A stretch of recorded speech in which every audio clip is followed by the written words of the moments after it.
Tim Burton's movies have such a distinct style that they have spawned an entire genre just named after him, Burton-esque. We've grown up watching his movies, and the one recurring feature in all of them, apart from his wacky style, is Johnny Depp. Keep watching to learn about the curious bond between the actor and director.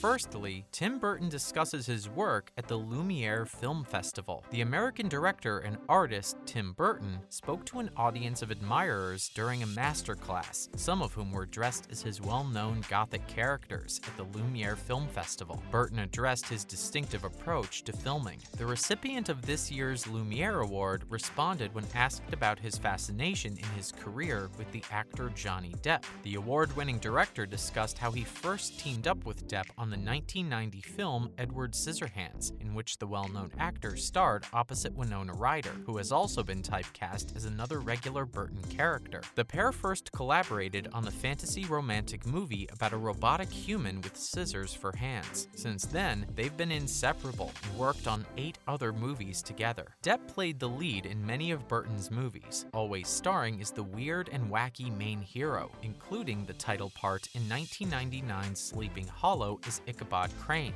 1994's Ed Wood, and Sweeney Todd the Demon Barber of Fleet Street in 2007. According to Burton, when he first met Depp for Edward Scissorhands, they immediately clicked. Depp enjoyed the characters and was more interested in performing for the art than the money. For the director, it was intriguing to watch him portray all those roles and to see how he changed from one movie to the other, and that's what kept the spark and understanding between them alive. Next up, the inspiration behind Burton's imagination.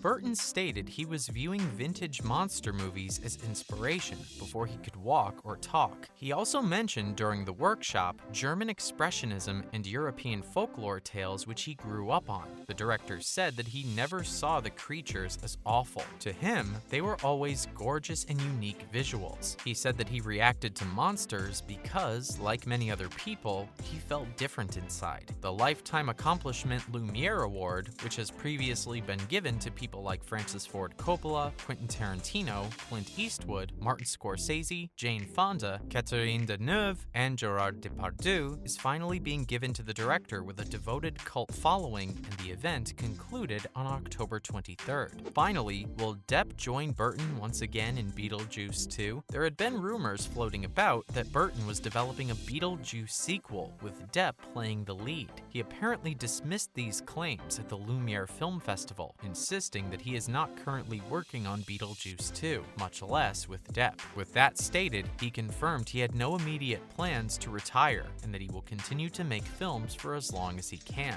We aren't complaining. He said that as an artist, he always tried to strive to adopt new perspectives, to continue developing, and to produce new work. It's an essential component of life for him, so no matter how old he gets, he'll want to keep producing because it keeps him alive. Perhaps the two will work together once more, with Burton refusing to slow down with his film career anytime soon, and Depp getting his acting career back in order. Moving on to every collaboration between Depp and Tim Burton. You simply don't let go when you find someone that works for you this well. Incredible things transpire in filmmaking when an actor and director have a strong working relationship. Such familiarity is quite helpful, since it allows them to inspire one another. This has truly been the case between Burton and Depp. Let's look at every movie in which these two talents have worked together. First up, Dark Shadows. The vampire Barnabas gets freed in the 1970s, a completely bizarre era that he has no idea about after being imprisoned for 2 centuries. Everything he once knew is gone, but he still has to get along with some of his oddball family members. Tim Burton does a great job of mastering both gothic horror and darkness in his film Dark Shadows. The rest of the killer cast, the director's skill, and Depp's apparent miscasting as Barnabas, however, were not enough to win over the critics, and the movie received generally negative reviews. Next, Alice in Wonderland. Alice in Wonderland has been adapted a lot, but Tim Burton feels like the perfect fit for the story. For this reason, in 2010, he released a film about Alice, a young woman who is about to receive an unpleasant marriage proposal. She sees a white rabbit out of nowhere, and while chasing him, she finds herself in Wonderland. She encounters Johnny Depp's portrayal of the Mad Hatter, the White Rabbit, the Caterpillar, and the Cheshire Cat there. With the help of the White Queen, Alice and her allies set out on a perilous mission to defeat the Wicked Queen. 3 Academy Awards were given to this movie with a star-studded cast, and it won 2 of them. Moving on to Sleepy Hollow. In a New England town in 1799, several corpses turn up one after another, but the heads are no longer attached. The best detective known to the New York Police Department is dispatched to solve this case, Ichabod Crane, played by Johnny Depp, who doesn't believe in folklore and ghostly vengeance. The fact that Sleepy Hollow was the kind of production Burton loved as a kid and wanted to show to his kids was one of the reasons he agreed to produce it. The director decided early that Depp would play the role of his main guy. Next, we have Charlie and the Chocolate Factory. Charlie and the Chocolate Factory, a 1964 novel by author Roald Dahl, is another literary classic that Burton gave a fresh spin to. 34 years later, Burton gave us this delightful classic, which tells the tale of Charlie Bucket, a kind-hearted boy from a poor family, and the eccentric chocolatier Willy Wonka. Once more, the director was very clear about who he wanted to play the lead role. Given that it's effectively a remake of one of the most adored movies of all time, the book-to-film adaptation's success and favorable reviews were unexpected.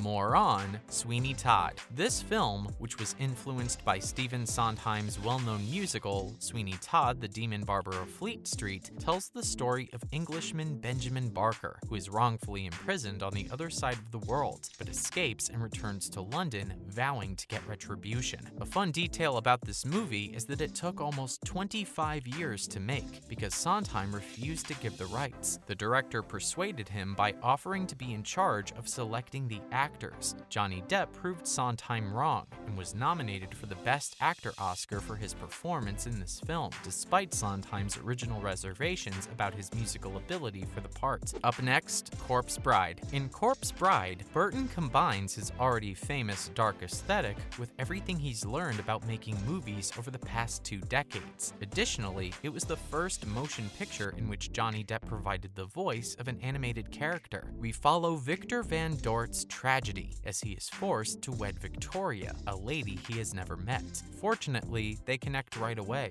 although Victor is a little anxious and messes up the rehearsal for the wedding. In an effort to perfect his vows, he practices them in a desolate forest. Unfortunately, he ends up saying his love vows in front of Emily's corpse, who from that point on views him as her husband. Moving on to Ed Wood. As one of the worst directors in history, Ed Wood was renowned. In the movie, Ed has one ambition: becoming a well-known Hollywood director. Johnny Depp provides a fantastic performance as the quirky film director in this biographical comedy. Because he in some ways admired Wood, Burton made the decision to work on this movie for his capacity to conceive, move forward, and conquer all obstacles in order to complete his films and reach his ludicrous objectives. This was the director's second collaboration with Johnny Depp, and was also a fan favorite among critics. Finally, Edward Scissorhands. Although Burton and Depp collaborated on several projects, their first effort, Edward Scissorhands, remains their best achievement as a team. In this movie, the protagonist is an artificial man that was developed by a lonely inventor who lived alone in a castle and passed away before completing his work.